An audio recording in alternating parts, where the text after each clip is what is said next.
Hi there, it's Amelia with WTI, and I have finally found a creamy, pigmented, and long-lasting lipstick. I'm talking about the Milani color Fetish Matte lipstick in the shade Blossom.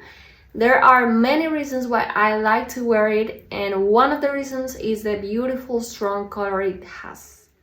If I'm wearing minimal makeup or I am running late, one swipe of this beautiful lipstick is enough. So that's something that I really like.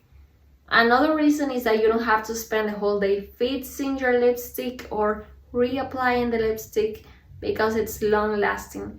Yet it's creamy and keeps your lips soft and hydrated. So if you're looking for a beautiful lipstick with a lot of color, a lot of pigmentation, smooth, long-lasting effect, this is the perfect lipstick for you. The Milani Color Fetish Matte Lipstick in the shade Blossom. And that's my point of view.